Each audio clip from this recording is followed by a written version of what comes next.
Non? Moto va conseiller, par exemple, dans le cadre de la musique, au Benkaï. Autant que comme on a Marie-Paul. Marie-Paul n'est pas Azoto même président de la République de Fachi Beto. Président de la République a Peksa qui est dans Kombonanga. La réunion Penaboui, Batpafandi Belé. Marie-Paul, yo, Maramawazé, pourquoi? Yo, kaka, vous allez toujours là-bas, Ninga, na Okaka, Boye, vous allez bien abattuté. Ce qu'il faut comprendre, de Konanga Ferré, il y a des joueurs, il y a Léopard. Grand joueur, il y a attaquant. Il y a Biloni, il y a Zosala. Et bon, surtout le bisco boy, tout raisonné boy. Bon, tout ça la conférence de presse, mais tout cela, par exemple, dès qu'on a bisco Ferré à ça, bon, soit ça, il n'a été. Voilà. Il cause la paix. Bon, alors non, on a ça, on a été, bon, déjà que tu sais ça, les sold out déjà. Tant que tu sais les sold out, alors ma promotion n'est pas dans la promotion. Nous sommes dans les Jeux Olympiques et nous sommes la discipline à monter ma vie. Hein? Au moins, nous sommes médaille belle ou non? Ah! Nous sommes la médaille à monter ma vie. Donc ça dit que beaucoup de niveau. Ah! Pour arbitrer ça, au moins, nous sommes apprendre.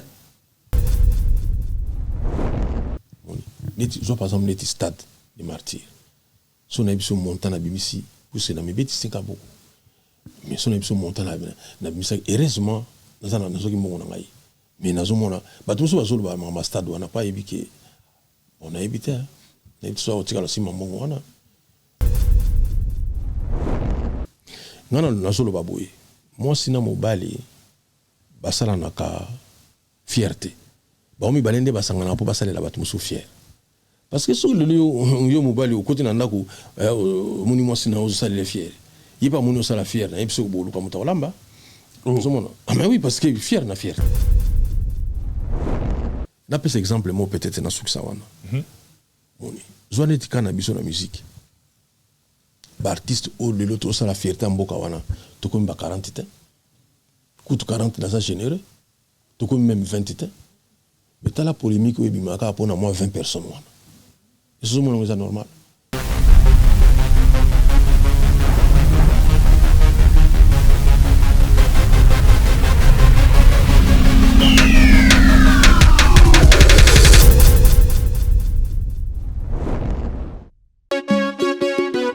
On a du gaz et du pétrole. Restaurant MK Royal, aux spécialités afro-congolaises. Situé au numéro 10 bis, avenue Descartes, à Limay-Brévannes, 94 450, à 10 minutes de la gare de Villeneuve-Saint-Jean. Ouverture tous les vendredis, samedis et dimanches, de 14h à 1h du matin. Pour un repas convivial, dans une ambiance musicale bien tamisée, rendez-vous au restaurant MK Royal. Réservez votre table au 07 53 61 01 03 ou au 07 58 11 10 72 pour l'organisation de votre événement bien privatisé, baptême, anniversaire ou autre surprise. Bienvenue à la table de Michel Combé, Aigle Royal, royalement vôtre.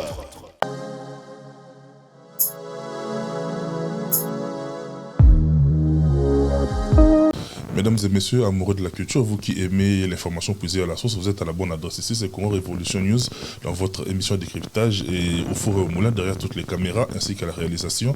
Monsieur l'ingénieur Michel Combé, Aigle Royal, merci beaucoup, cher ami, pour tout ce que tu fais pour l'avancement de cette chaîne. Merci également à Marno Tourna qui est là, à l'assistance. Merci à l'assistance également des Junior Louer au milieu du terrain. À tous nos amis, vous tous qui nous suivez de partout, moi je suis très heureux parce que dans ce nouveau numéro, je reçois un artiste et musicien digne de ce nom, avec un grand tas, si vous me le permettez de le dire, et spécial 1er juin 2024. Allez-y comprendre que nous serons tous en tout cas dirigés vers Adidas Arena où il y aura un grand événement dont nous personnellement en tout cas nous osons croire que ce jour-là la musique de notre pays sera marquée d'une empreinte indélébile et je suis très heureux de recevoir celui qu'on appelle Monstre S Grave qui sera à l'honneur ce jour-là et grâce à qui en tout cas la culture africaine de manière générale mais particulièrement la musique de notre pays soufflera en tout cas le chaud et le froid en même temps. Il est là avec nous, sans faire beaucoup de verbiage, il est là avec nous.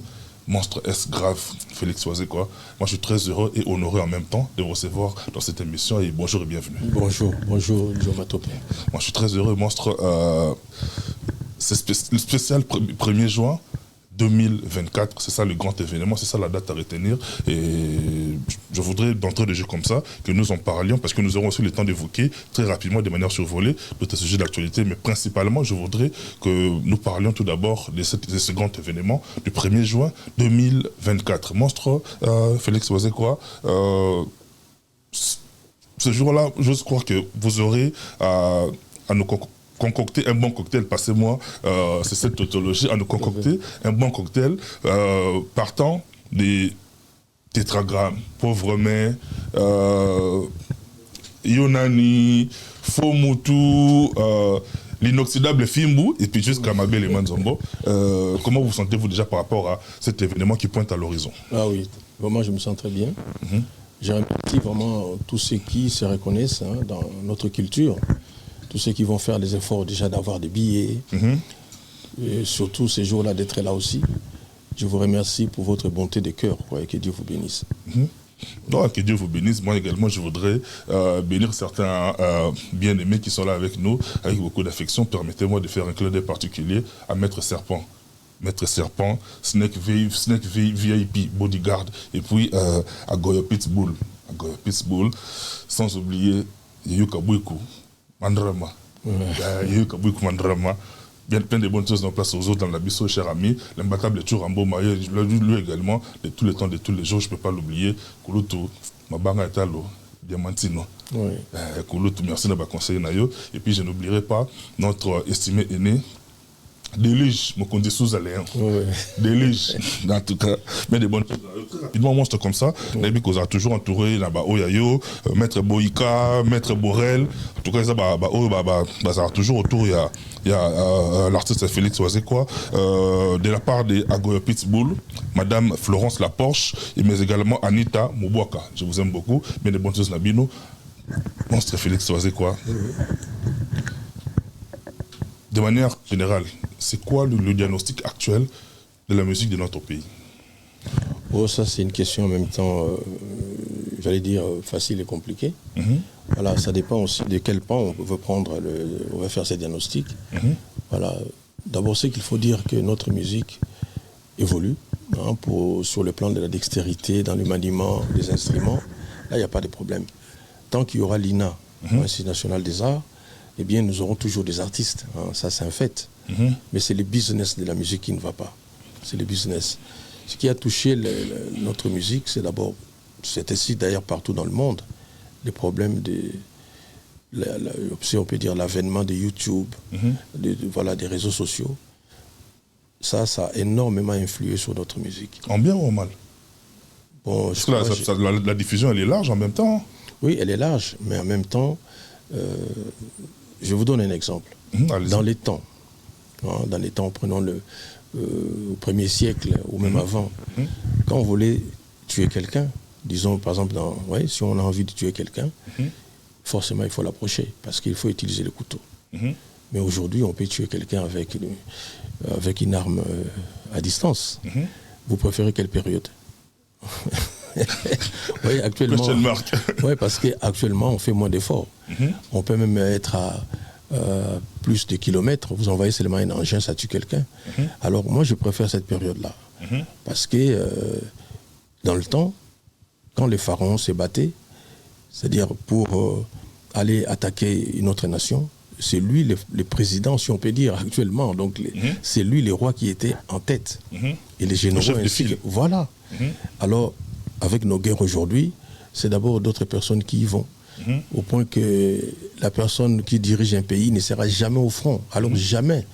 Alors, moi, je préfère cette période-là. Parce que quand on sait qu'on sera soi-même exposé, on examine bien, je veux dire, la matière ou les matières avant de se mettre au combat, parce qu'on risque directement sa vie. Parce qu'on est le roi.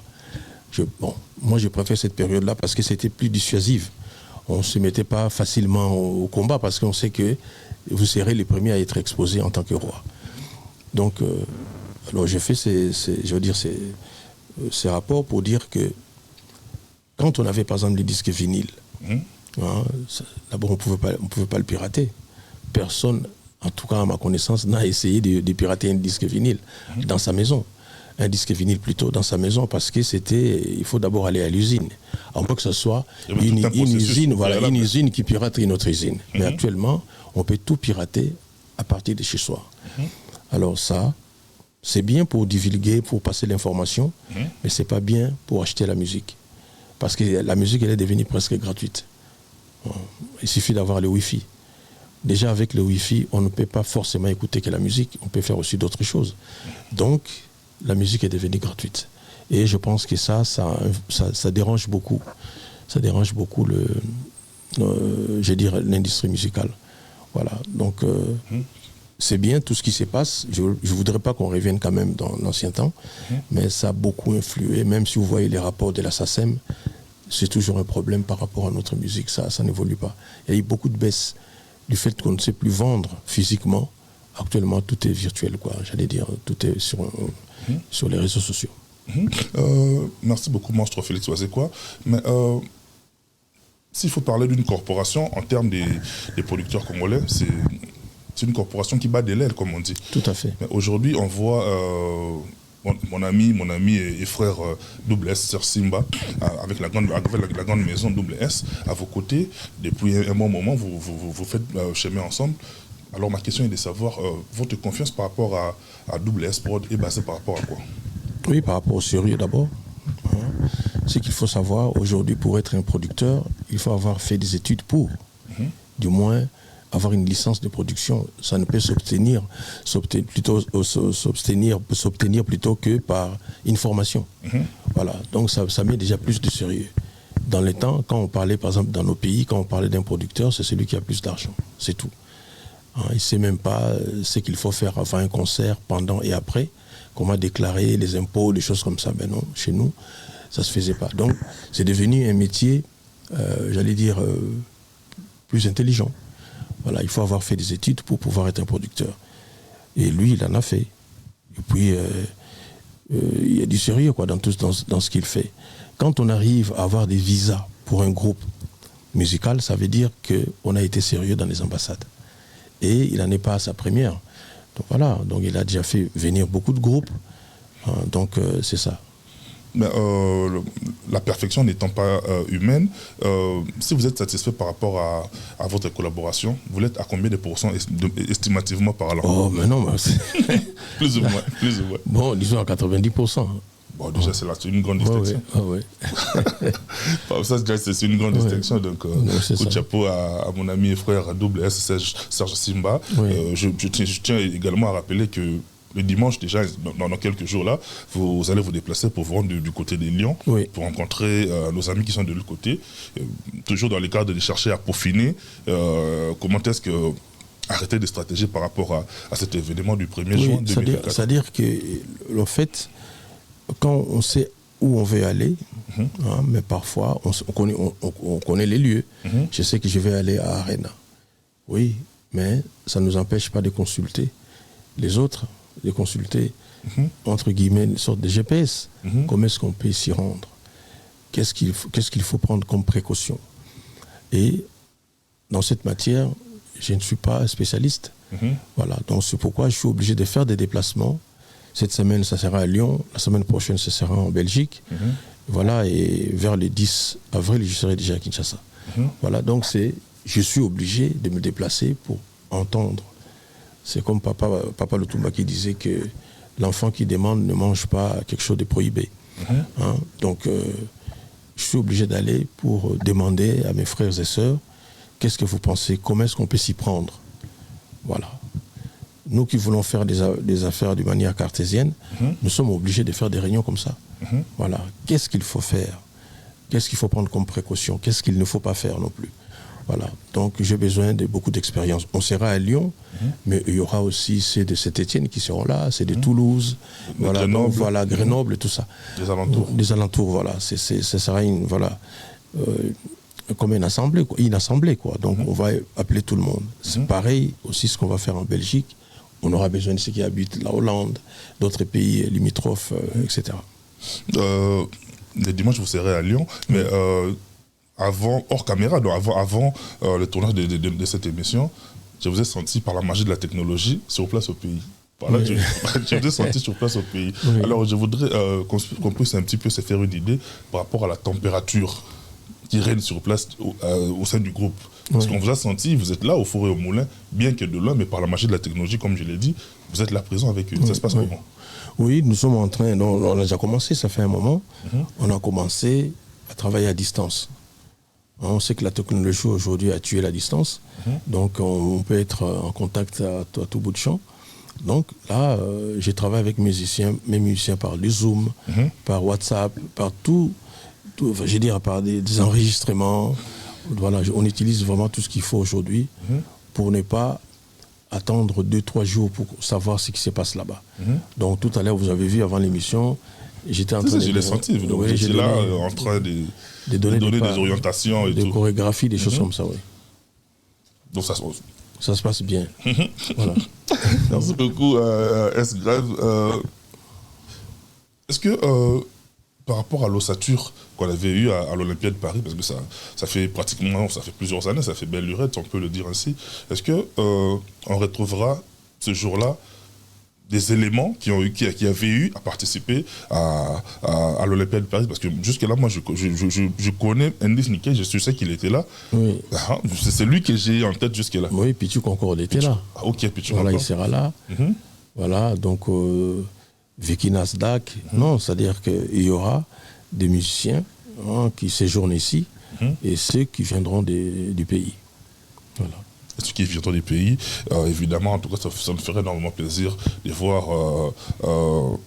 nos danseuses, de voir notre frère animateur Eclipse Monsoso. En tout cas, ça me ferait énormément du bien, en tout cas, de les voir encore une fois ici, sur l'espace européen. Mais moi, très rapidement, ça m'a tapé tout au début comme ça. Normalement, j'aurais dû commencer par vous présenter nos condoléances, parce que vous, le monde artistique, vous avez eu, en un laps de temps, vous avez eu à perdre des grands artistes et des grands noms. Il y a eu d'abord Chaka Congo, Nono Atalakou, et du côté de l'art dramatique, notre frère Gianni Faye nous a quittés également. Le corps sera rapatrié, je crois, aujourd'hui. Je crois que c'était hier ou aujourd'hui. Déjà, le corps devrait être rapatrié vers Kinshasa. Par rapport à tout ça, je voudrais vous poser une question en tant que penseur également. C'est quoi le plus grand enseignement que la mort vous tend? Oui, d'abord, même dans la Bible, il est dit que la mort, c'est notre dernier ennemi. On ne peut pas avoir meilleur ennemi que la mort, quoi. Donc, c'est-à-dire, ça, c'est l'ennemi à nous tous. Et la mort nous désarme tellement. Voilà. Moi, souvent, j'ai dit à Dieu, mais tu aurais pu nous choisir une autre punition. Voilà, ça, c'est vraiment pénible de perdre des gens. Aujourd'hui, quand j'écoute mes chansons actuelles, enfin mes chansons d'antan, souvent les noms que j'écoute dedans, dans une chanson, il y a peut-être une ou deux personnes qui sont déjà décédées. Ça fait très mal. C'est pareil quand on écoute aussi les chansons des autres artistes. On voit que... Voilà. Et il y a une chanson que j'ai faite, qui s'appelait Fertile. J'ai chanté pour un garçon qui s'appelait Guilain Gangalé. Il est décédé. Je fais un featuring avec Madilou. Il n'est plus là. Voilà. Donc des choses comme ça. Donc vous écoutez une chanson qui finalement est un moyen de vous faire regretter, quoi. Tous ces personnages importants. Moi j'ai commencé mon premier album d'ailleurs dans la maison. Mon premier album dans la maison de Guilain Gangalé. Voilà, c'est là où on faisait des réunions, on faisait nos répétitions. Et dans la chanson, le vieux Lokasa Yambongo a joué, il n'est plus là. C'est pour dire, quoi, on peut rentrer, on ne peut pas faire une page macabre.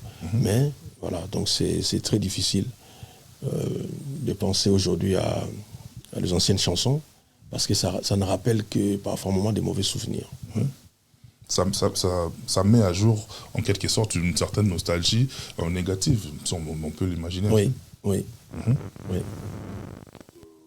Félix Oazekwa, en tant que penseur, Donc c'est par rapport à la mort, je veux dire que c'est quelque chose qui nous désarme, qui nous dérange énormément.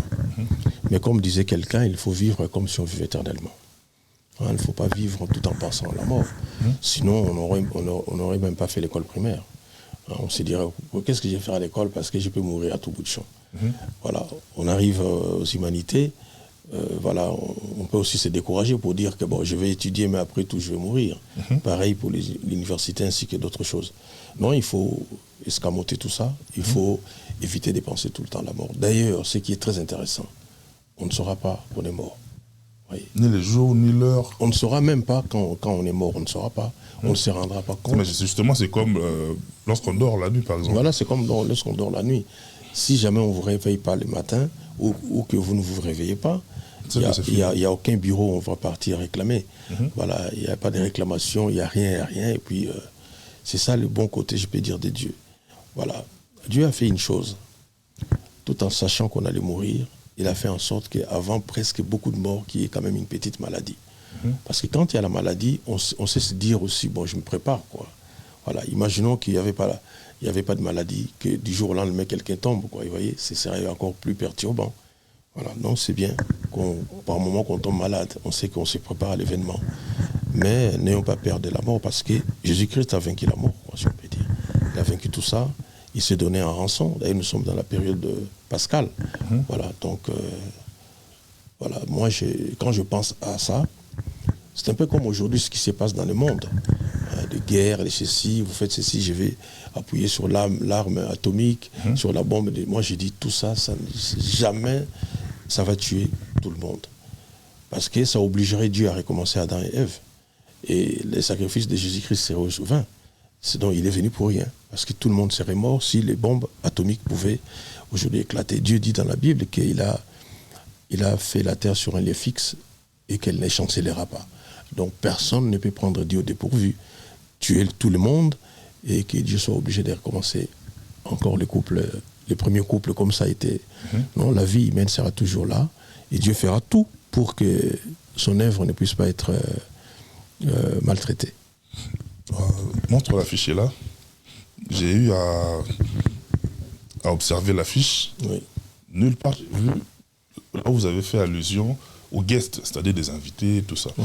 Est-ce stratégique ou bien une sorte de peur de vouloir afficher des invités, de peur qu'ils se racontent par rapport à notre communauté, qu'ils sont venus justement pour, comme on dit chez nous, pour notre au point. Oui, donc vous voulez que je réponde en français ou en lingala? Non, mais ça va, hein. Okay. Sentez-vous à l'aise, j'ai confiance, quoi. Voilà, donc, parce que le problème ici, c'est quoi?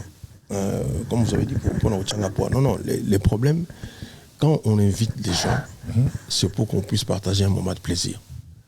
Ce n'est pas pour... Non. Moi, c'est comme ça. Quand je fais l'Olympia, qui était l'invité de l'Olympia? Personne. Mais les gens étaient là. On a fait un très beau spectacle. Voilà. Depuis un certain moment, cette idée-là de vouloir partager un plaisir avec les gens, c'est un peu comme pour le mariage. On peut se marier qu'à 4. C'est-à-dire deux mariés, une personne de la famille de la femme, une personne... Des témoins, quoi. Voilà. Mais souvent, on évite cette posture. On invite beaucoup de gens. D'une partie à l'autre. Enfin, je veux dire, de deux parties. Pourquoi? Parce que pour faire participer beaucoup de gens dans cette joie. Voilà. Mais sinon, un mariage n'est pas confirmé parce qu'il y avait peu de monde ou parce qu'il y en avait beaucoup. Voilà, ça reste un mariage. C'est un peu comme les concerts. On va bien jouer. D'ailleurs, les invités, c'est bien. Mais je vais donner l'exemple de l'Olympia.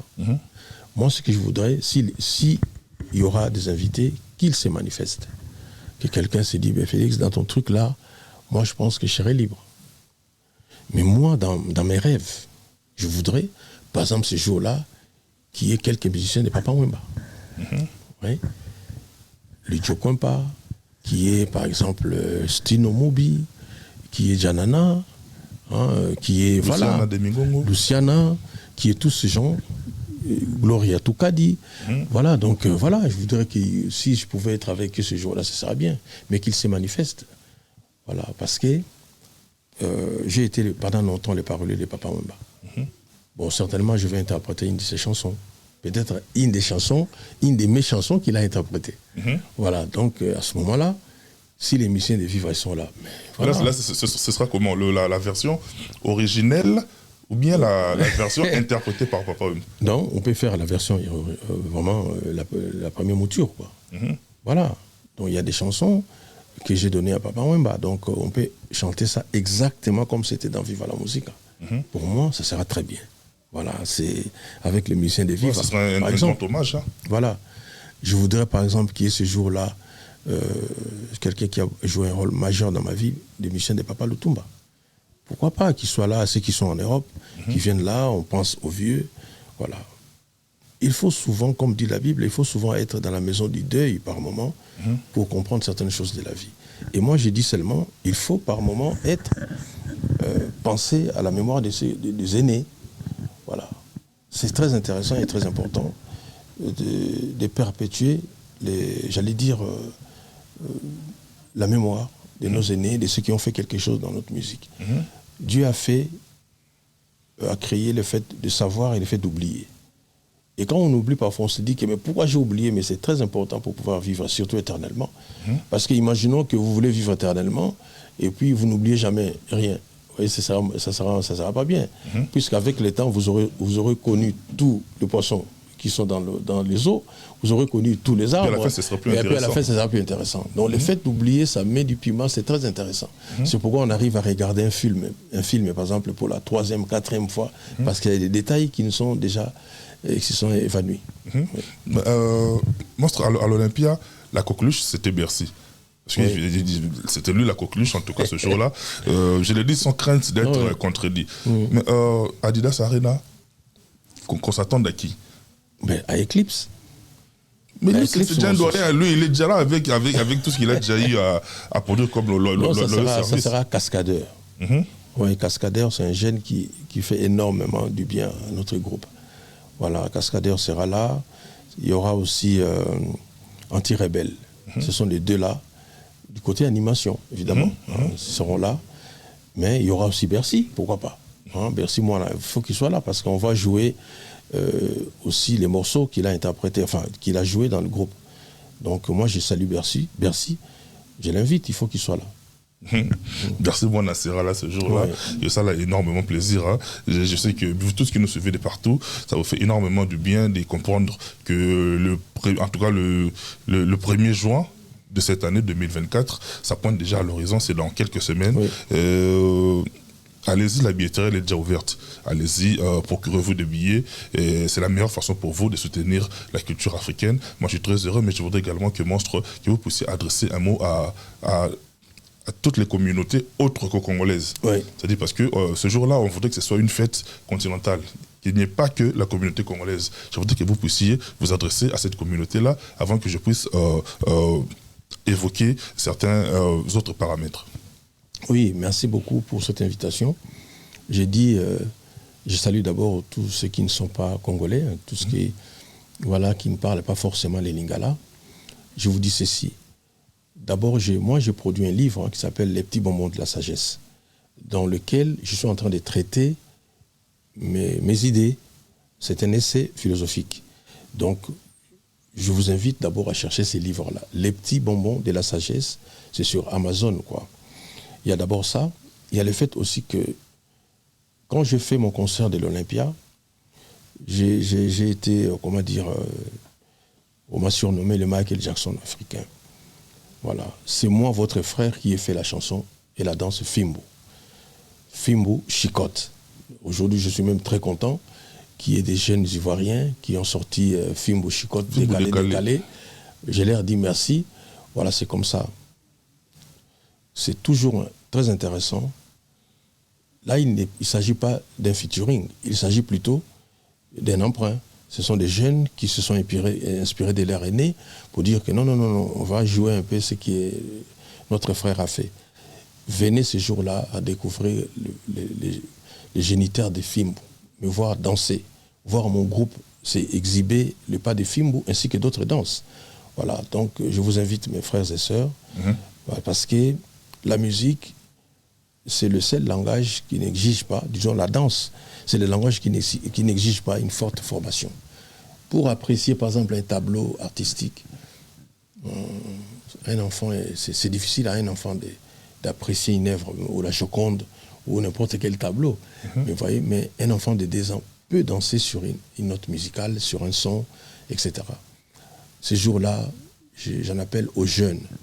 Voilà, venez, il y a beaucoup de jeunes dans mon groupe que vous verrez aussi, voilà, que vous verrez aussi danser, chanter. Voilà. Pour ceux qui sont moins jeunes comme moi, donc voilà, il faut faire les déplacements. C'est l'Afrique qui va gagner ces jours-là. Voilà, c'est l'Afrique qui va gagner. J'ai fait un effort l'autre fois. J'en ai parlé avec le nom m'échappe là. Notre frère africain qui chante souvent en rap, plutôt en reggae. Tikenja. Non, pas Tiken. Alpha Blondy. Oui. L'autre jour, j'en ai parlé avec Alpha Blondy. Voilà, je m'excuse Alpha. Vous voyez là, ce sont les caméras, ça m'intimide un peu. Ouais, ça arrive, voilà. Ça arrive. Voilà, donc nous pensons à l'avenir de l'Afrique. Voilà. Et l'Afrique, ce qui est très intéressant en Afrique, c'est quoi? C'est que d'autres pays sont en avance déjà. Technologiquement, on ne sait pas les rattraper. On ne sait plus les rattraper. Économiquement, mais qui va avoir encore une économie comme c'est des Américains ou comme c'est des Allemands? En Afrique, c'est difficile. Plus nous, on va avancer, plus et on va encore creuser l'écart. Mais artistiquement, on peut les rattraper. Et très souvent, on les a déjà rattrapés. Sportivement, on les rattrape. Voilà, on peut voir un noir c'est comme c'est le cas avec les jeunes Bakole. Il tape sur les Américains, sur tout le monde, alors que c'est un jeune Congolais. C'est le cas aussi d'ailleurs pour nos joueurs, pour nos footballeurs. Voilà, ils jouent dans des grands groupes, etc., etc. Mais souvent, quand vous allez dans ces grands groupes-là, vous voyez, c'est l'influence des Africains est moindre. Vous voyez, donc on sait rattraper le monde par les sports ainsi que par la musique. Voilà. Comme ce sont nos armes, sachons mieux les utiliser. Quand il y a un concert, par exemple, d'un Africain, mais voilà, achetons le billet. Voilà, faisons ce qu'il faut faire. Vous voyez. Moi, j'ai vu quelque chose aux États-Unis. Non, ces gens-là, c'est pourquoi ils sont en avance, quoi. Ils savent se soutenir comme c'est pas possible. Vous voyez. Eux, ils deviennent d'abord des millionnaires dans leur propre pays, les États-Unis. Localement déjà consommé. Localement déjà, ils consomment. Et puis, quand c'est Amérique. Moi, une fois, quand je suis parti aux États-Unis, alors ça, je ne sais pas si ça arrivera en Afrique. Dans chaque maison, il y a des drapeaux du pays. Je me suis dit, mais pour rappeler à qui? C'est par patriotisme, en fait. Mais comment? Depuis l'école maternelle, presque déjà. dans chaque maison, il y a des drapeaux des États-Unis. J'ai dit, mais pourquoi il y a ça? C'est une ambassade ou quoi? Non, c'est l'amour du pays. Et l'amour de l'Afrique, qu'est-ce qu'on en fait? Le panafricanisme, qu'est-ce qu'on en fait? Voilà. Donc, il faut qu'on puisse aimer les nôtres. Voilà. Je pense que ça serait bien pour l'Afrique. Merci beaucoup, Monstre, pour ce message. Mais je voudrais très rapidement, parce que dans cette émission, on a l'habitude, à chaque fois qu'on parle, on fait appel à la VAR. C'est comme au football, quoi. Ah bon? Voilà, à chaque fois qu'on parle, on fait appel à la VAR. Oui, je sais. J'ai eu à recevoir... lui-même, il s'est autoproclamé neveu de Félix Oisé, quoi. Par conséquent, il vous a envoyé un message. Je voudrais qu'on l'écoute ensemble et vous allez répondre. Okay. Si vous êtes d'accord avec moi, Michel Kombe et puis Marno Tunga, VAR. Stock à son ici là.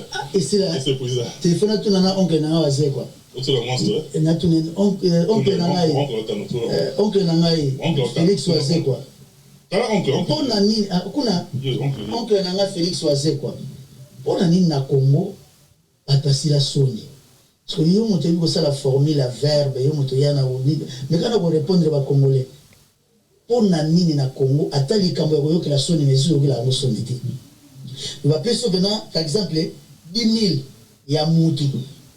Vous voyez que Moutou a dit comme ça 10 000. Vous voyez, comme ça, par exemple, 7 000, vous voyez que ils allaient à Bongo. Vous voyez, Moutou qui parle bien. Soyez le même mot sous bien et ça là, bien. Maintenant, encore une fois de plus. Merci beaucoup, Michel Kombe, Marno Tunga, monstre. Message à jeune frère Nayo, Pavalotti, Mastalanga et Boalotin. Place aux je te salue. Asine de la article qui au message Joana. On a besoin de mettre siffler dans mon oreille. La ligne qui me répondre. Monsieur Boalotin Mbote, merci beaucoup. Batu Basila Sony. Pourquoi? Parce que au moni kala ne tuzoko kola par exemple na Kisasa. tozako banga presque mokolo nyonso tu mokolo nyonso azalaki na droit kokola yo so osali mabe moto nyonso to akogangela yo sadi azomona ke ndenge tozako kola wana soki ezalaki na bamboka toloba toza mboka moko fo tolongola explique tozalaki na kisasa omona minaki soki ezalaki na bandundu ezalaki na équateur bomona minaki no moto tozalaka ne mboka moko donc alors il s'est passé quelque chose tant tozalaki bana mike baparent na biso bazalaki presque bango nyonso tu wana baseur bato nyonso tu tozalaki kaka bisika moko donc ozobanga osala likambo moko oyo ekopanzana ke jo bato mpe asalaki boye parce que soni wana ekozwa bato nyonso tu mais avec le temps tozoperdre baparent bato bazovoyager bato basala bamakambo moko boye c'est-à-dire que bato mosusu bakomi na impression surtout bato bakufela deja baparent bakomi na impression ke nani yango so na koyokela soni moni nani yango lisusu oyo akosala ke fona namaneti soni ete ayoki yango te azala nele mosusu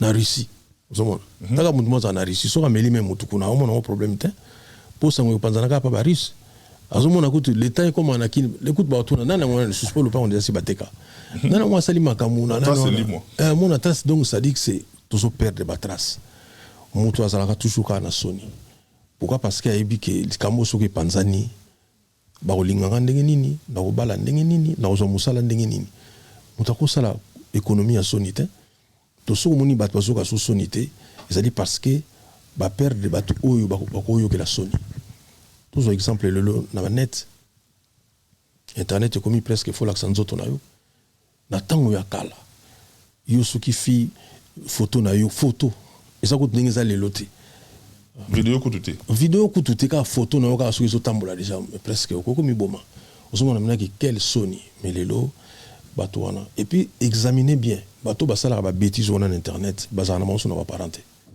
boni to bon akipa so baparent na ye te parce que omoni tant tozalaki bana mike même soki ozwi zéro na classe ozobanga no kaka kolera baparent isufi kaka parent bénisio alobi na o mwana na ngai zéro wana ezeli kopamba yo ozalaka mayele nayebi prochainement osala mieux pasi esili mbala moko confiance ezongi mbala moko banolingana zéro yango moni donc biso tozoperdre lelo soni parce que bato oyo tokoyokela soni baza su te omoni par exemple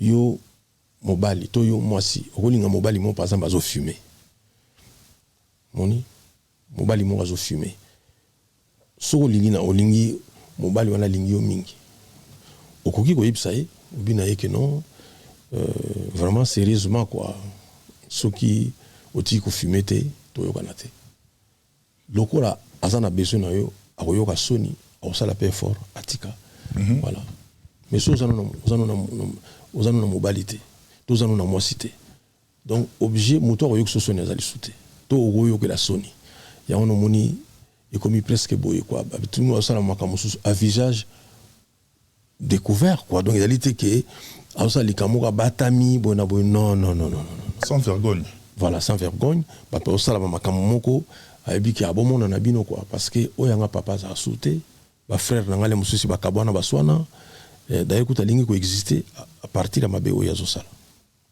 Merci beaucoup. Mon stress, c'est Félix Toazé Kwamoko. Moi, on a plaisir à tous nos partenaires, à vous tous qui nous suivez de partout. Jimmy rapport de la Chapelle, on a un partenaire Nabiso à vie et certifié de cette émission. Annie Iris, la bière expérimentée. Jimmy Belaou, le millionnaire congolais. Côté mascotte ingénieur de banque, on vous aime beaucoup. Le numéro qui est affiché, c'est le nôtre beau, les Maraté. Qu'on faire parvenir Bisso, ma suggestion, ma remarque, Nabino, ainsi que vos soutiens. On en a besoin parce que c'est grâce à Nangondé et ça, la émission est avancée. Monstre, sur Kana Osala Nini, et bolingo pikisa yo osali pété.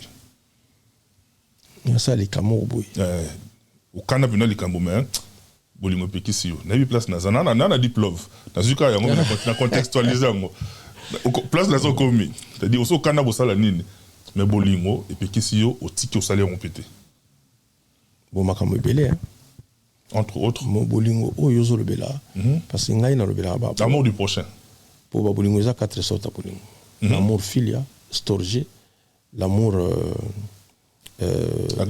agape ezali donc voilà l'amour ezali ba sorte belé pour biso to belaka mingi l'amour eros ça va l'amour du prochain l'amour eros parce que non il y a 4 sortes d'amour eros philia storgé agape non l'amour d'un amour du prochain oui bon mais ça m'a comme belé na habité exemple ni na ko pesa yo mais je pense par rapport il y a par exemple la drogue. Moni. La drogue, bon, c'est par amour qu'on a touché à la drogue. Voilà, c'est par amour. On est battu à Ngaï, par exemple. Oui, qui battu Moussou Bako se permettre, mais on se permettre ça. Par exemple, Kokangisaka Suki. Moni. Ils ont papa le Tumba Kangisi Suki. Et qu'on perturbe battu moins, quoi. Parce que Kangisi Suki vraiment. Vous avez artiste, n'en art et les gars. Il y a certains artistes qui mais les artistes ils ont sauté. Voilà, des tuana et puis des trucs toucher drogue. Vraiment par amour, il y a battu na monnaie qui au perturbé battu et puis bon. On a ça moto sur au l'accident ma beya et loco. Au bandela on défaité. Banaga ba expliquant que drogue ça a bien été. Bon, mon qui n'a touché pas la drogue. Voilà, donc par amour, il y a battu na vana na ba on est qui au perturbé ba mingi. Makamu mususu na vie to sala ngote. Ils allaient parce que aux obanga n'engagent pas pour ça la perturber. Moni, ils en est-il là yo, moni yo ça sportif. Bon, bah le par exemple qui bon, n'a évité pour sur le mettre puis beaucoup bunda na bino. Le bi, beaucoup bunda. Le bi mettre c'est pas beaucoup bunda. Snake. Bon, par exemple, bodyguard VIP. Tout le monde boyé, hein? Babi que non. En tout cas, Joe, garçon bien au bétail. Moni. Oui, puis qu'on bétail, mais oui, puis non, il faut perturber bateau. On va s'allier permettre. On va scandaliser. Bah, on a scandalisé, bah, on a violent, bah, bah, puis on va n'enga zalité, vraiment, ça peut moquer. Voilà, donc, on éviter, donc, on a qu'à répondre, on éviter, bah, on a bateau. Mis sur bateau, pour éviter qu'il faut perturber bango. Voilà, donc, on a mis tout ça là, la vie, ça là, bon. Mais lui, bon, j'ai fait un clin d'œil à mon grand frère, Tom Smatopé. Il y a un petit peu de pour la tour. Il y a un peu de temps. C'est bon que tu as comme un bétail. Ça me tout le temps mort. Voilà. Mais mon biloko wana. Ils ont ça là parce que tu as 15 ans, 16, 17 ans maximum 20 ans. Ouais. Ngana lubaka. Bolingo na biso on na ba frère. Ils ont na ba ajwana.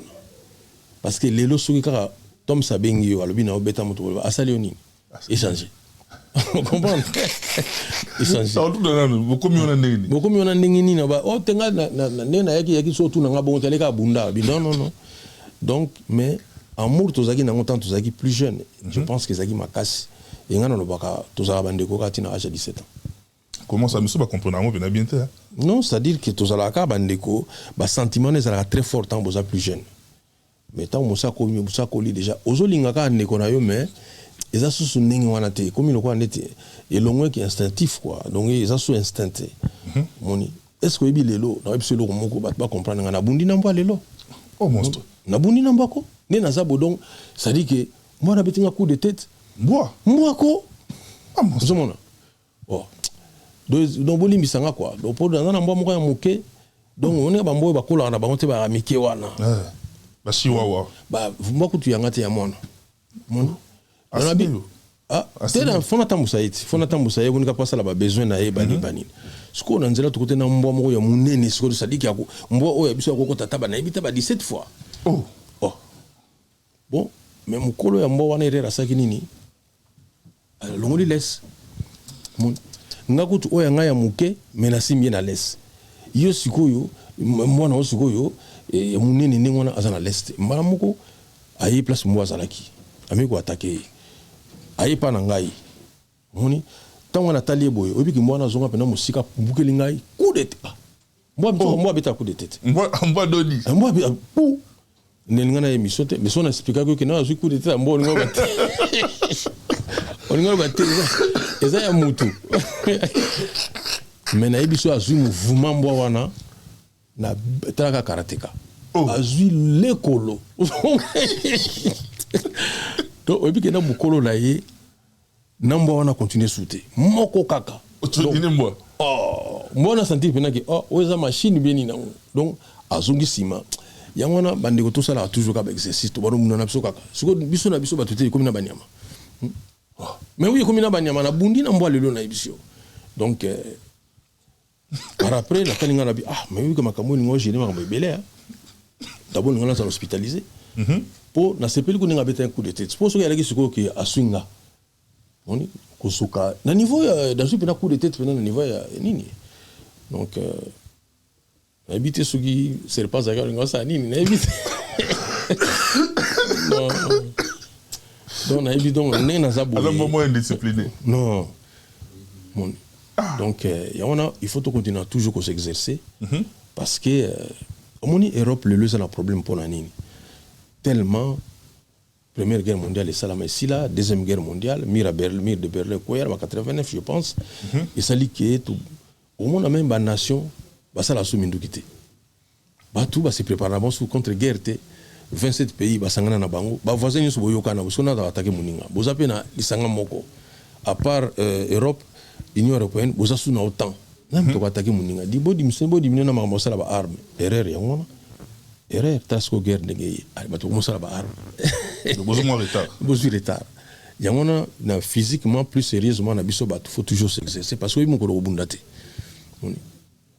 ngana kansali mususu bone na zabo na obunda suna mutu teme na bunina nyama pour ceux qui pied wana ya katele musupe na ebita nga chevenga ah ba ça sous oui parce que tanga beti na mona susu musika wana la ndimba la moko comment ça c'est quoi ça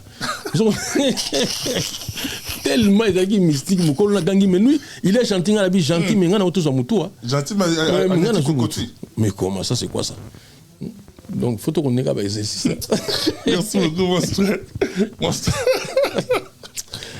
moi non, en tout cas, tout ça, monstre à la plateau, la vie, on a plaisir, on sent il y a la gaieté, il y a la bonne ambiance. Mais monstre, pour une certaine opinion, monstre, Félix Oisé quoi, Aza courageux, oui, Aza excès de courage, n'a employé terme. Parce qu'il y a un annonce qui est dans j'ai reçu des questions par-ci par-là, mais n'a pas on t'a misé parce que tu aurais comme il m'a sauté. Monstre, excès de courage. Monstre téméraire, monstre têtu à Yokaka conseil. Parce que parmi toutes ces assertions, on se retrouve dans OM. Non, mais Oyo, nous sommes le bien nation, le quoi compliment. Mais Oyo, ils ont le compliment, tu as dit à Yokaka conseil. Mais ça, c'est pas vrai. Ça, ce n'est pas vrai. Parce que, sur l'andi, nous avons le papa Lutumba. Mais na Yoka Ming Pemenaye. Je pense que Papa Lutumba est encore plus extraordinaire tant aux Oyokaye que tant aux Oyokabanzemonaye. Donc j'ai beaucoup bénéficié. Navana na Papa Wemba, mais na Yoka Mingi au Papa Mba Ibsangaï. D'ailleurs, si on a comme musicien qui a répondu à Papa Wemba. Alors si on a Oyoka, on a comme mission de donc non, na Yokaka. Ngai na zaka l'impression boye. Ce que muto approché ngai, le gars là bayebi ke balobo binu boloba déjà que mukwa bongo comme papa m'a pesa ngai muto yo alaxa déjà que atanga aza muto mayele tout ça boye na boye. Ce que muto approché ngai akoma anetika yi mona concurrence na ngai. So alinga lo bananga makamo pona comprendre pe yepe so sa sumu kwa bongo. To yepe so sa izine. Asa na izine mais likosa ya kingabwa. Vous comprenez? Ah, ça m'a dit qu'il y a des japonais, des néerlandais, des allemands. Il y a des usines au Japon. Il y a des conseils qui sont dans usines à l'Otoko.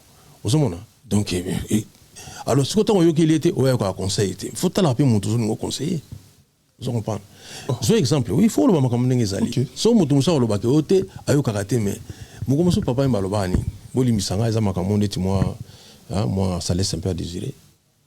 Mon papa mbalobi nini izalaki tozalaki ya nde tozosolo la boye te fi wana zoloba par exemple que basi musune baloba ke mobali wana kuto asalinga amour bien te papa mbalobi lo mo tilelo na bosa na ngote abi me yo mo fi yango na yo zoloba ndinga wana nzoto nezaki ndeni ozaki propre ozoloba déjà solo ozade bakomeze lingite yo bosokola nzoto na hotel lingi o excité mobali ndingini ça aussi les gens oublient ça. Ah, mais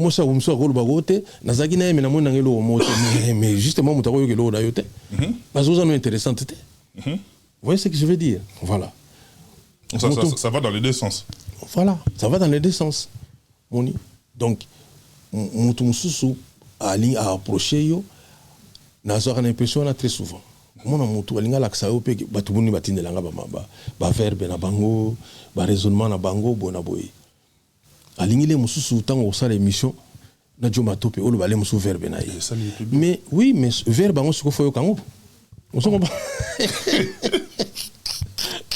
il y a quoi le moni na banzembo on appelle ça papa wemba par exemple place mona zoyemba boye Indira Gandhi ayebisaki boye mokili ezali na bilei po ya banso kasi bizali mingi te po ya kokokisa lokoso ya banso mama yeyeye oui bien on tena après tout pourquoi dans le bi Indira Gandhi parce que ça idée nanga te comprendre voilà il y a citation aussi ezali citation na zui so na zolo balika mutu sa lobana linga na tia maloba na ye na tia kombo na ye parce que on était intellectuel voilà non seulement on était baloba on va voir comment raisonner pe boy tantôt c'est extraordinaire tantôt pe ko la terre à terre ce que nit admettons na plateau na yo na loba par exemple bon mutu boy apesa nga phrase moko to loba ki bolé musu yo comment ma phrase moko et ils ont ressemblé na yo te mutu wana siko loko zima loba na yete aba ya yo kakate na tout ça comprendre l'ordinal ça dit que batou bazaka na tendance moko ya olaksanga ke bango pe bazo réfléchir bako bimisa pe ba maloba bango pe voilà je pense que loko wana ne mutu akoloba ki nga yo kakate mais non c'est le premier ce qu'on a zo ke na lion ko sani so nga na yo kakate comprendre tout ce qui est à peu près 7 à 10 personnes to ke ne lion wana na staff bat nyos tout zo ke na bango nyos tout wana ba dépense ya ningo na ka pona ke ntia mutu makasi d'abord ko ntia mutu makasi ndeni non c'est plus sérieusement ce qui n'a avancé parce que na yo kaka ba fanatique muso mona ba komela au président ba tite zami na français ah bon tu faut champion ah bon oche c'est moteur mabe to sali bodon ezali bon na yo kaka mais faut ta la pe mutu yo conseiller moni parce que mutu muso lingo conseiller neti lelo yo est-ce que neti zo exemple neti ba compagnie d'assaut ba sala ba mirage ou ba sala ba avion to te ka mikolo ya ba français neti kuno o pesa conseil neti à part aux la kabati no ke so ba gâteau o pesa conseil ni ba savant ni ba sala mais oui neti na NASA yo ke na NASA o sa bata NASA ba to ba yo ka conseil te yo neti conseil ni ko pesa na NASA réfléchir nengo za na kula et nan jo limisanga na net conseil ni ko pesa na NASA bato ba vana na NASA yo ils ont compliqué yo faut la babino kene somba baji le kana McDo oyoki ben ingénieur wana yo melani ni bona voilà conseil ko pesa yango wana ke bino bozo batene boza wana boye masanga mo bi mikolo ba benga ngo par exemple boye yela biso yango conseil na yo ndi ba kolanda yango wana moko conseiller ne tu vas tout monde rendre ti ko conseiller mutu surtout non ba tu ko ba Einstein Albert Einstein ko conseiller tini ko la seka lemsu no o ko ni o ko ne na émission na jo te zula ngona conseil ko pesa yango wana qui m'a ba couper à bouchon qui vient dans côté Einstein yo voilà na le bien peut-être d'une façon exagérée mais c'est une question assez intéressante bato bazona ndanga il va comprendre que so ni ko conseiller ngai so pour nous relaxer ngai ke yo po yebi je regrette beaucoup conseiller ngai na ndenge ke ezala sincère ngana na solo baboye moi sina mobali basala naka fierté baomi balende basangana po basalela bato musu fier parce que so le yo mobali au côté na ndako moni moi sina o salela fier yiba moni o sala fier na yebso bolu pa muta olamba mais oui parce que fier na fier nous avons dans posture posture parce que fier na yego tinda yepe ke ako salir maboko na été pour ça fier na posture ya fier non plus sérieusement yalo ko la ba ami beaucoup ça la ami na yo bozarani beaucoup ça na ba fierté voilà monstre na tout na ki bon parce que tout autour il y a événement il y a le 1er juin il y a le 1er juin 2024 na tout na ki bon parce que en ce moment toi on a besoin il y a qu'au stimuler grand public et ça là jour wana mais bizarrement on a talé na ba dernière sortie il y a monstre on a talé ba dernière sortie bande de Kobele j'ai vu monstre d'habitude bien en recadrage bien en droit de réponse je sais pas en tout cas mais dans la ndaki quelques sorties il y a comme on a et bandaki déjà de stade de martyr avant stade de martyr na moi qui ne Ronald Marie-Paul après qui conseil naïe selon il la pesa qui yo monstre oyoka qui conseil était les autres événements il y a le 1er juin Marie-Paul a eu son conseil musoso mais apparemment on dirait conseil au jour où il y a mis encore bien té aucun recadrage moko bout nous pas on aucun na moi dérapage pendant que tu as un moment où tu as besoin il y a batunyoso il y a ba conseil na ba pou il y a batunyoso est-ce que va conseiller d'abord moto na plateau ya émission vous comprenez non moto va conseiller par exemple na cadre de la musique au benkai autant que comme yande ko na Marie-Paul ninga zali wana azoto sa même président de la République te Fachi Beto président de la République a pexaki na kombo nanga na réunion pena boye bat bavandi belé Marie-Paul yo makamwaze quoi pourquoi hein yo kaka ozala toujours na baninga na kaka boye kozala bien na batute de là on a encore regretté pour Marie-Paul yangwana quand il n'obéit même pas à celui qui dirige notre pays boba biso voilà là on a encore yangwana c'est-à-dire que soit ça na conseil au pesanga conseil nini donc na beta stade été ça c'est quoi ça chorégraphie ça la met na stade jour wana et puis tout le bel kamou ya stade mais na stade wana ils allaient échecter parce que musicalement c'était ça dans la nazalaki physique kolata ba musicien otali podium ningi zalaki sentir que non c'est mutabeti concert et puis nazo mbongo ebele pour un concert à stade wana et lo bat baye bakate na sala nempiaka ya bato ngana teksa 130 000 billets et ce sont comprendre 130 000 billets na zula yango pe mbongo les 130 000 monstres on a payé na biso bilo ezala traçable était 130 000 ba chiffre on a tout certifié en gros ouais ozo solona moto aza juif OK mais OK monstre moni ba juif ba koma bible ba mikumisa ka ate soki erreur ezali on ba no erreur ezali bon isika na zoki mbongo tena ba no na zoki mbongo moi j'ai l'argent avant même stade on est bêta on était dans une période électorale moni temps élection ngo salama na imbela 8 candidats 6 babima vous comprenez dende pas soit quitter parce que moni ba candidat on a imbela ki na on a imbela quitter pour na ba stimuler ba électorat na bango bazo ya ndako bazo somba ba billet mais na désordre ya sanate moto ya pena bo $5,000 na biso ba billet pour nini akabela batu na ye ba billet ya stade pour ça qu'on est quand biso quand même pour un concert à mutu peto lingaka mais ce qui a kaboli ni ba billet ni surtout na te problème na ngezani c'est ça le problème donc ne na zolo banayo ce qui na ki na komo ya mesure ça qui ba billet na website benga bango tuna bango parce que non on a fabriqué 130 billets donc ningeza ezalaki wana na zolo bano ba billet silaki na ndako esili ya on a baki na yebi que ça va 130 000 billets atabat baye moké même la moitié na bango voilà mais na soki mbongo so peut-être bato mutako yo kalem sous souci le muso na soki mbongo te ha et elongi muto ya sali likama bien mona ye banaka na soki na mbongo nanga mais bato muso basali ba se déplacer te problème nanga za wapi moni deuxième moko tu bato folo ba moni photo tika air moko ko yeba ko bosana likamo ezo simba artiste ba joua ba jijaka na spectacle moni wana tondisa Olympia jamais na yoka ke bochana no plein ya Olympia natala te zala bochana no spectacle ya Olympia natala voilà donc ce qui lelo muta ko belaka parce que bat ba mingi likamo simbi donc na ba matanga pe simbaka muta kufi oh ma oui ba matanga pe simba non au matin c'est sold out et celle de ça rappelle bon oui bien que matanga neti matanga ya Jani ils en a plein au sang na moté. Est-ce que vous imaginez que la première dame Yamboka Nabiso a tini mbongo pour baso corona bakena? Quel succès! Quelle audience! Non non, on se fait ma caméra Jani Telelo. Mais tu perds de. Ah, oh, ce que les gens sont à plaisir na ba plein en ngona. Akufa kaka. Ozomona. Mi kufe mi boma comme ça soza star ba to pesa ba mbongo bakunda yo kitoko quoi. Ozomona. Non. Donc titre on okumisa na matanga parce que ba pesa ke belé. Mais ça c'est une abomination. Il y a un moment par exemple Michael Jackson tant à Koufi famille le bibo ça va non mais enterrement biso mo kaka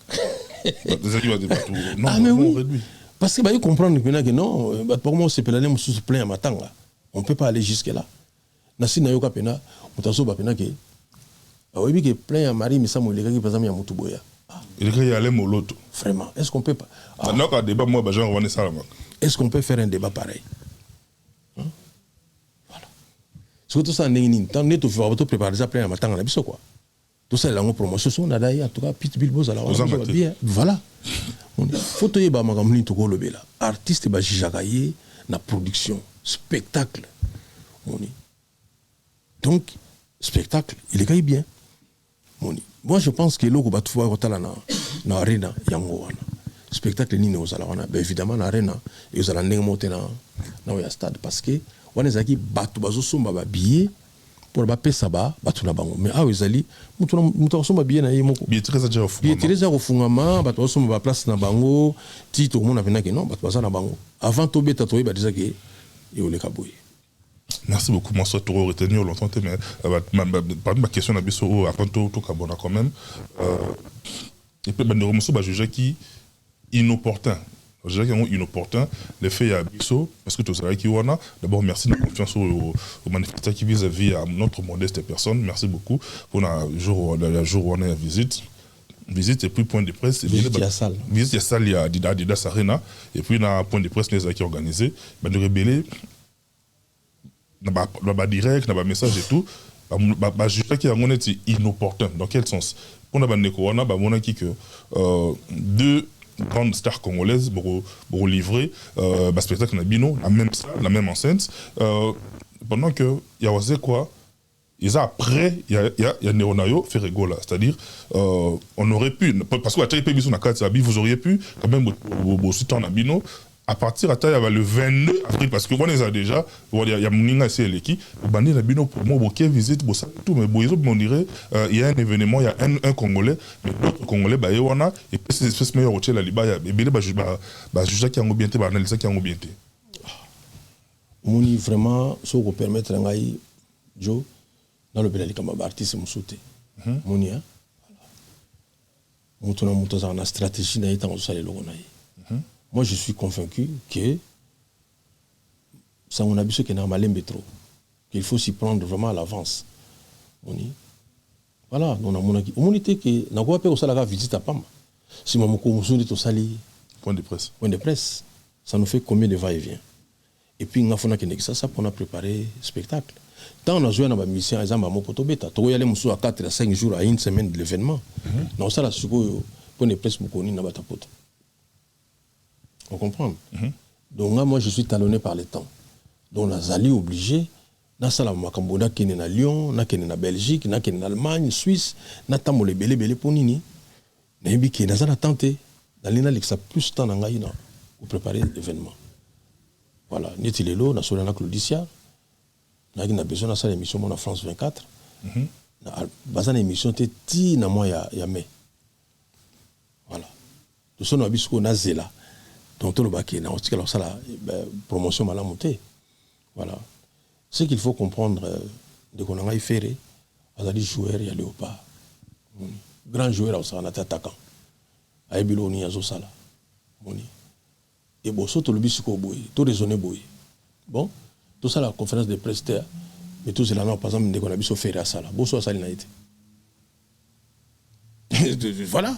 Il cause la bon alors non on a ça ngai bon déjà que ça c'est sold out déjà tant on ça sold out ana ma promotion ninga na so la promotion te ce sont compagnie ces avant oui très bien aux autres textes loko ba nyusi ba somi na bango mais tout se comporter ndenge monte alors ce que lingo ça la oluka critique te pas ba congolais changer mboka vous mona voyager penda kwa kene net na ba Sri Lanka ba mboka na omona minake ozano na critique te Congolais au côté d'abord mulongo le binazo pesa bino $100 $100 oka moko on a gagné mbongo kisi yo za na Congo nous sommes bon quand même na ebisoko aganga bina mbongo kisi yo mbongo bibi na vraiment okotika na yo mais ko yoka mbongo wana te mutu mabe mutazo pesa bino mbongo kisi parce que ne sambele la ngoti zo yango kene sambele la ngo zamba frappé voilà donc Congo biso na Congo na ebité ce comme spécialité quoi moni même Satan n'a pas de cours à cause de la Congo.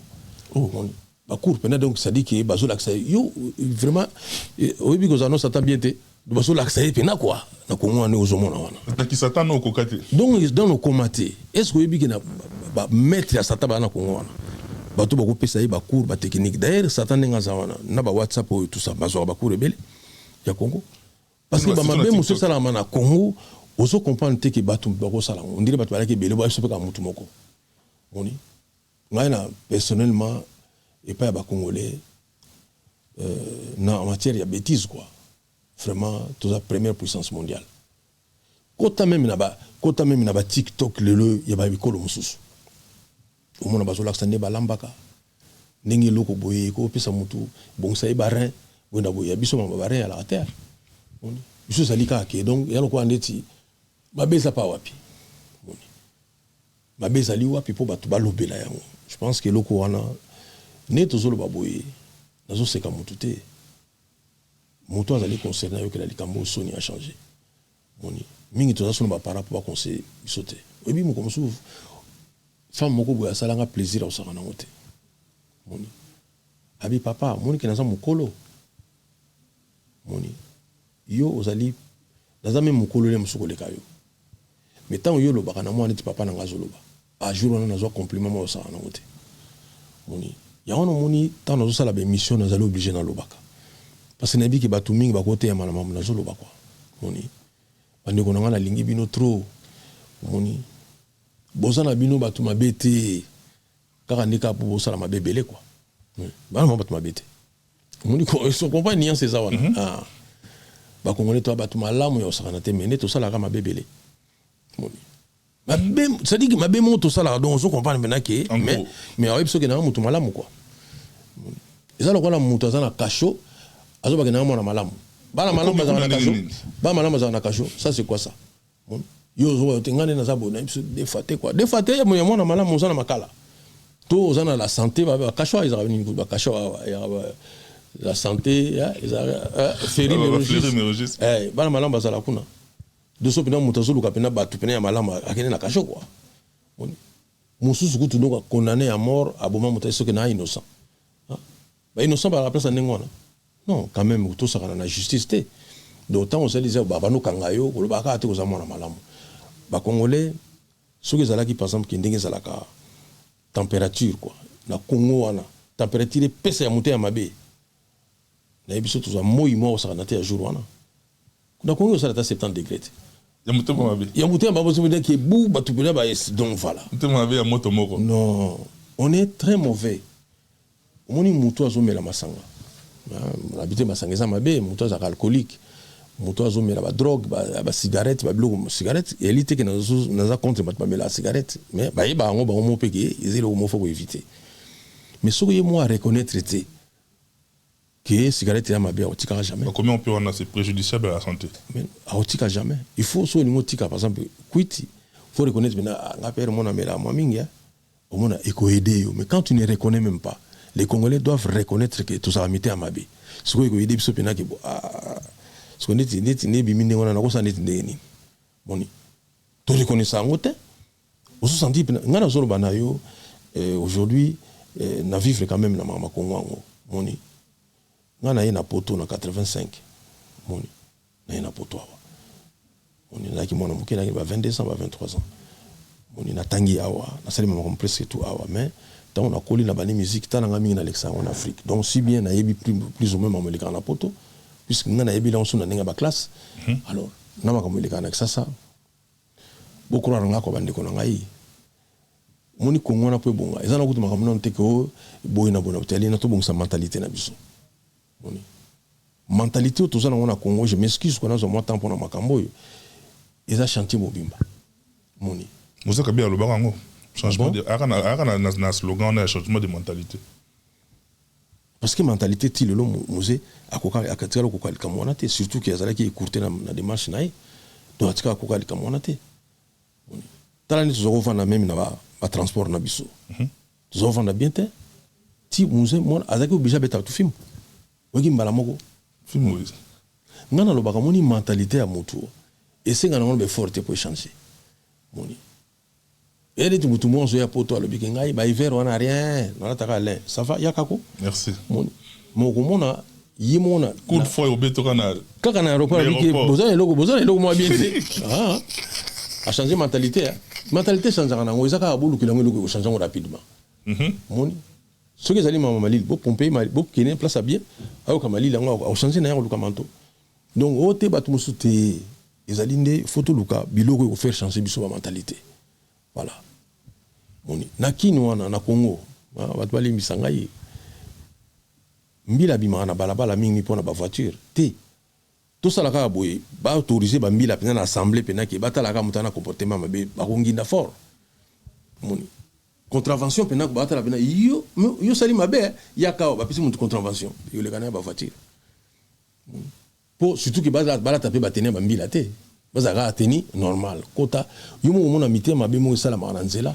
o comprendre maintenant que o dalile ngombo o to kangiye pe o mona motema mabe muso ko sala mawana boza kuna beza juste binu mo kini mona makala Direct, transfert direct. C'est-à-dire, maintenant, dans éviter ça, on comprend. Yo koli na kin. Moi, ma casse. Ma be sala mwana mboka na biso. Ozo mwana neti muta sala ngopona nyama. Ah na komo bunda na banyama ba. C'est-à-dire que donc ma be on dit bina que asala ngopona ba tuté quoi. Ba ma be sala mwana na mboka na biso wana. Na zolo ba boy poto ke la ngosoni. Poto quoi ko changer quoi parce que ngamo pe na sala mabe. Ngamo pe na sala ba mabe. Donc yangwana na linga ko loba bo po ngamo pe na changer. Moni. Na pese exemple mo peut-être na suksa wana. Moni. Zwane tika na biso na musique. Ba artiste o de l'autre ça la fierté mboka wana. To comme ba 40 ans. Coûte 40 dans ça généreux. To comme même 20 ans. Mais t'as la polémique oui bimaka pour na moi 20 personnes wana. Et ce moment c'est normal. Mutu mususu alinga yeba siko aux États-Unis ba na combien de stars. Moni. Par contre, on a polémique au comprendre baleke belé. Mais biso tout ça mouké. Ça dit que même les fanatiques na biso faut pas aller pour na bayoka ni sarabiso. Pour na tous alaka ensemble parce que ça quoi neti tout ça na besoin na bino so mingité. Mboka o ezangi lelo papa wemba. Ezangi Kester Emenea. Mboka o ezangi ba artiste ba defao. Mais ça dit que to père de ba te belé.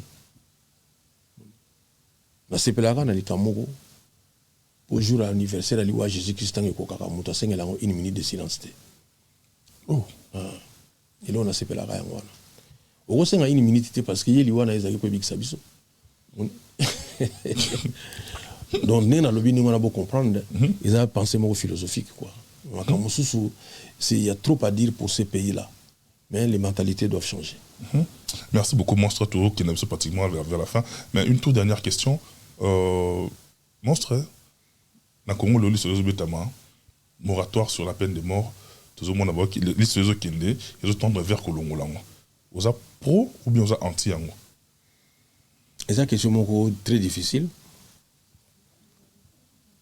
mutu na makambo mususu alinga peine de mort mais na makambo mususu c'est tango ezala vous comprenez donc ce pour na loba pour certains cas ezalaka et pour d'autres c'est cas haute trahison par exemple mukuru mususu na tala émission quand même ngamo te dalanda ndeko na biso Kabila Joseph Kabila Kabange j'espère que na tala émission ngamo te bi peut-être na lotango na télévision boy na RTNC Kabila vandi boy balobi na ye mais yo lobi au fungoli ba prison la récréation est finie mais tout le monde aux autres ba te belé na kachwango te abi mais oui na juste ba to mingi te parce que na auto vivre kamoko kanini na côté à est pour guerre batobani na les loter on comprend vraiment une pensée pour nos frères na na sœur bazana est quoi vraiment les kamboyo et tout ça mingi na sali d'ailleurs nzemo moko stop genocide in Congo na zolo bela makambo ya génocide za na kata est mboka na biso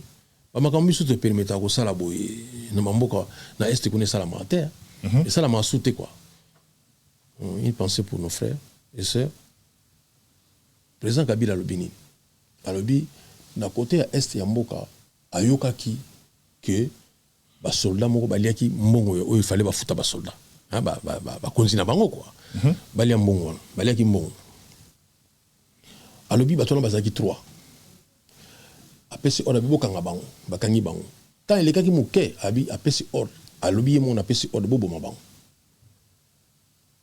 mais après vérification moko zaki innocent habitana na kaya boy moni donc c'est difficile na tchaka batuka mingi na kacho parce que na ba innocent pe bakokota donc par rapport à peine de mort eloko na koloba na ba kamususu ezala maintenu moni mais esala mbangu te surtout zunga na lisolo na betia président Kabila ceux qui on a même les États-Unis bako condamné à mort mais les sont après 7 ans babomio mais ceux qui bazolo bela condamné à mort ezali que c'est bon années après une semaine wakati mutu non on a des d'accord il faut vérification ça la moment mingi pour s'assurer vraiment ndenge comme mutu so comme so yima la bibi na oui na sala ngo quoi na sala ka boy bona boy est-ce que biki batu mususu bakanga bango na faute sengi moliwa abi non na za très mauvais bobo manga ça la m'a trop voilà na kawana on peut exécuter quelqu'un à reconnaître quoi omoni Einstein tipo auto comme boma pona makambo ya ko zobasi bana ya kotiser bana na États-Unis Monique Moutanengo so batuna ki alba bobo mangaka parce que na Monique na sali mabe trop. Batonengo na bombo bombe poani. Voilà, mais ça sujet très délicat parce que makambo susu boko bomelango mutu. Abimi innocent. Après vérification. Est-ce que bigeza na batonzo ba ko se défendre té?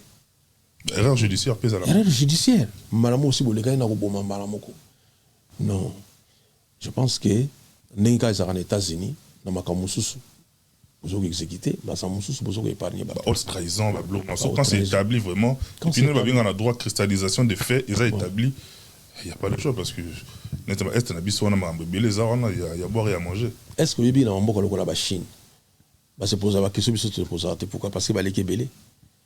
L'État vous a la démarche, vous voyez, banane moto ça qui bonne beauté, bah quand il y a une flagrance maman parce que tant on est athée, bah plus d'1 milliard.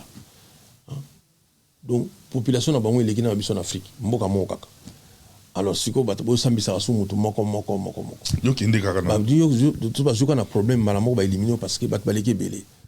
Moi je pense ça si je moko tout qui là ba spécialiste obi na Congo tokolo ba nyonso to lingi mais na mboka na batama ele bali na assemblée ka ndozo mona wana ba génie ba savant ba zawana elo ka bato na bazanga kande quoi va peut-être quoi appliquer ma cambazo décider moni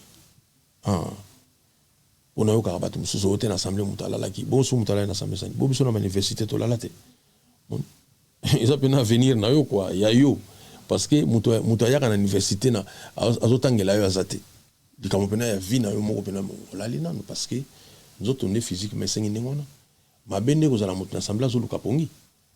Oh.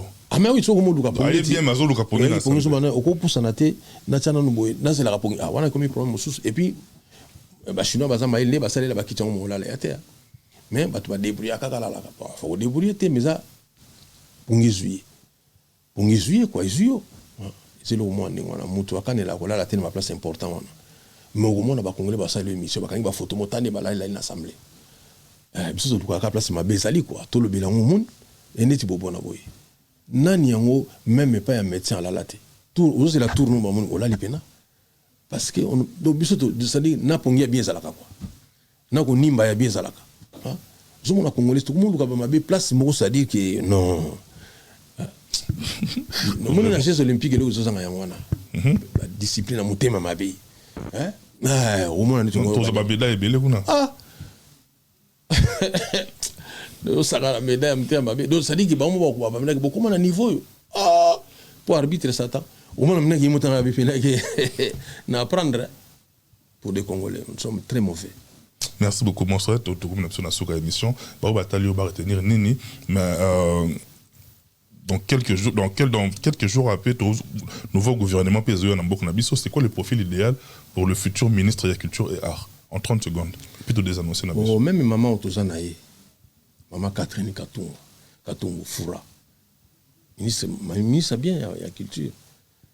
Voilà, donc, bate belé, bako jouer rôle wana il y a culture. Mais profil ngana luka na ministère de la culture les aboui. Moni. Soki lelo ba place lo ba maman ngebi ba studio wana. Chaque week-end événement au Salamate. Moi je dis que j'en souffre. Moni. Moi ba place tout ça on a ba zoo, ba ni tout ça, on a ba activité zaté. Culturellement, moi j'en souffre. C'est-à-dire tous les ministres Oyo va empêcher été. C'est-à-dire que l'activité faut ça la ébélé. Batu bago ça la kaka lokola neti musique kate mute sepel ça batu. C'est pourquoi on a beaucoup de problèmes. Moni. Comme on a sur on a ça fiston que j'ai salué. Moni. Ba one man show. Moni. Boze laté comédien yemo ko futa salle yemoté.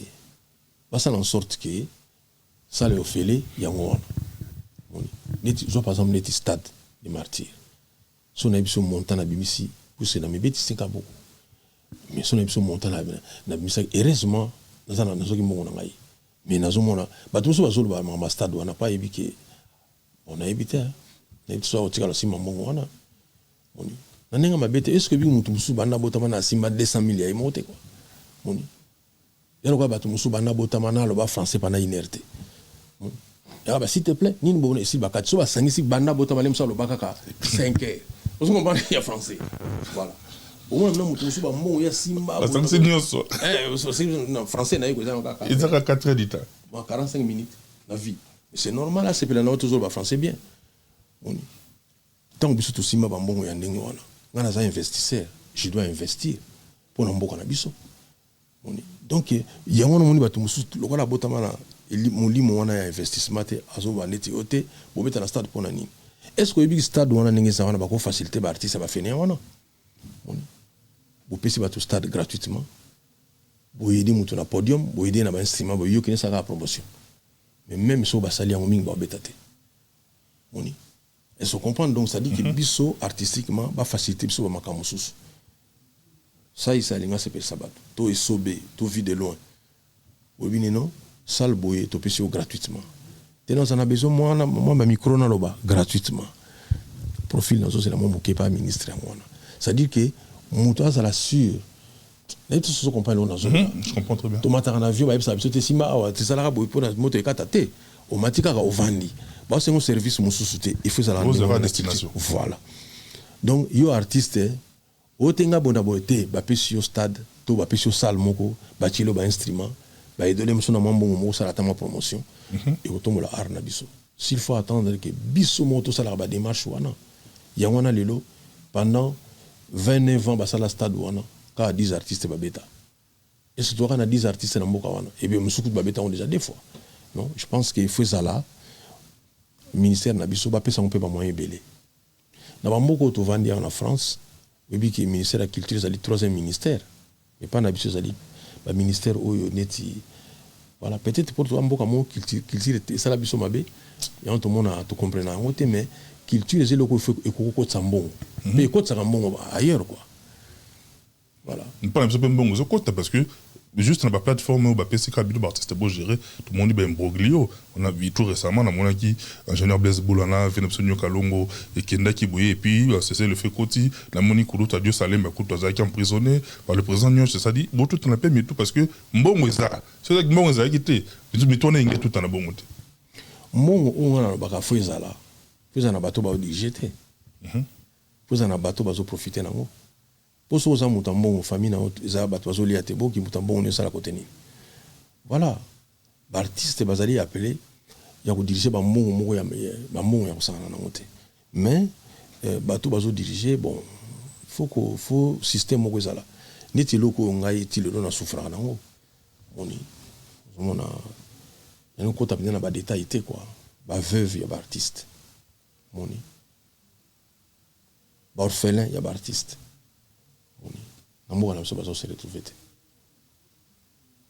voilà dans le big amour ça fait très très mal quoi parce que un jour biso peut te tirer battre mon kili donc habiter faut la retraite ba no peso mon retraite to yo mo misala la retraite na yo quoi je pense que c'est plus raisonnable en mboka na biso yo moko déjà ou mi bon ça déjà pour na battu otika est-ce que vous comprenez mon tout par exemple madilo multisystème fait ini ne sala magalelo nze mon ebetate siko mutu aza peut-être mon année ya liboso mon na pe ya soane lo mote manze ma papa nezo beta le musu na fete oyo mon paye voilà moi je pense que difficulté tout ça na yango wana à chaque fois mutazo penser biso ma mi soazate voilà merci beaucoup moi on est pratiquement arrivé à la fin kabona ba oyo et puis surtout des annonces na biso oui bon yo ngai vraiment ça difficile na tanga ba comment bato nazo bisa bato boye nze momo zo bima komona ngo gikuchi nazo imela Olivier Luzolo amour Ola Motors nzembo wana bozela yango gikuchi eza na égyptien elaxi amour kaka donc bozela nzembo wana bato ba comprendre lisusu ke barumba bigi boyoka na mokili ezala na mpenga ningi pe na yemba na culture pays mais na lingi bo jijenga mingi na nzembo kwa gikuchi je pense que ndenge nazokende kisasa eza pour mbala mona sala clip na mponze mo Cécile ki quoi ba maloba rythme ça dit nena se comporter na ndenge na yembi na sali featuring te ba comprendre quoi gikuchi bozela nzembo wana gikuchi te on me dit na neti gikuchi te gikuchi en un mot na embeli Olivier Luzolo amour suka donc ça dit que nzembo wana il faut na loba boye yo mbi kama na biso mo to lobela ngo bipo bato ba pona ngeza ka kufinga ezaka ba boye na boye donc Oti mutazo conseil obeta stade. Ça c'est quoi ça? Hein? Dozo peksa mutu, ça n'est pas tout plaisir te. Voilà. Et puis dans le baboué pour Marie-Paul. Marie-Paul, yo lobi ke bino za bata wenge danger bani bon. Kasi bani ngano to babeta basala minene. Si yo zela net ageni non. D'ailleurs so zela ageni pas beta basala minene. Ouera beta basala minene, JB n'en parlons pas. Adolphe beta basala minene. Yazaki parmi bangot. Enfin na ebita zo zela comme parmi bango bien zo zela kaka. So zaki parmi bango. Si yo net beta net côté ni. Alors tika bandeko to basala moins fort pour na to la musique na biso. Musique to ma kaka na CV. Moni nazo sukisa boy. Moni salo Adidas Arena. Po bandi manga na beta wana. Passer na ngamute sali. Moni. Oche tembe kene na mbongo kasi na Adidas. Ya binga na millionnaire kwa na beta awa. Obani mukoni otenga pitbull ah so misanze moni otenze moni na banda. Bon, baba kene bisala banzembo wana. Beta na basal musu bongo ya awa. Na boy ko lo ba secret ezana ba artiste si ba boy ba on arena. So moni bandimi mutu na arena wana c'est que passé na esali. Merci beaucoup. Merci beaucoup, mesdames et messieurs. Tout est bien qui finit bien. Le temps pour moi également de faire un clin d'œil particulier à tous nos amis. Junior Yombo depuis la Belgique, Jojo Fataki, René Louquetou, Grand Golé, et bien des bonnes choses en place au Talabiso, Kader Keita, Papi Kader, notre ami, comme il s'appelle Bambote, chez le capitaine de l'équipe, Chancel Mbemba depuis Marseille. On vous aime beaucoup, Massalanga Dali, Vancouver, les papas d'Ironicia, plein de bonnes choses, Nabinotou. On vous aime bien, beau Père Fabien Bisso, ma suggestion, ma remarque, Nabino, ainsi que ma soutien pour faire avancer ce travail, mettre toujours un beau malin à table. Rana Yabiso, l'analyste de maison. Merci Nayo, na conseil Noël Arabiso, grand bien. Je n'oublierai pas Maître Serpent, Snake Bodyguard VIP. Fabien Kabouya. Maître Serpent, on a Pienza Libota, on a c'est la grande famille. Et Riquet Sibor, place aux arts, Maître Sibor, bien des bonnes choses Nayo, à Goyo Pitbull. Mais oui, qui te perd de Motamaka, c'est mon matete. Oh, non, on a dit qu'il Maître Sititre. Maître Sititre, ouais. Non, si bolite. Si bolite, si titre azali. Si bolite. C'est normalement il y a City Train. Non, mon nom est City Train. City Train mutakufi aussi bolite yo. C'était City Train. Ouais. Beaucoup de bolite avec City Train. Non, c'est là que Air Monde est si bolite. Non, City Train, normalement City Train. Vraiment c'est triste. Triste. La condoléance vraiment à la famille et puis à toute la famille sportive et puis là-bas la matete nyonso moni. Et là que na matete solidarité pour na bitumba côté wana ndé na ibiti so ba commune muso ezali quoi. Parce que vous voyez, na moni mikolo la TikTok est en bola ba katika partir le baki so lingi bituma mona matete bola ba tout ba comme ba matete ba comme ça moni matete ko solidarité on a so ezalaki na makambo susu elingo zala bien moni so na eloko na ko reprocher ka bana matete yango wana solidarité bozo cha na bitumba bo cha na musique bo cha na bale bo cha na makambo susu lo na ko lo baka yango wana pona matete so babeti na lemba so yeka bo bangu wana nini yango te yaki na lemba kombi pa bakangi mala moto ke ka babeta biso nyonso babeta ka biso nyonso to mbala moko moni eloko na linga na matete mais to so na acha ko bunda te ngana ko bunda déjà bambo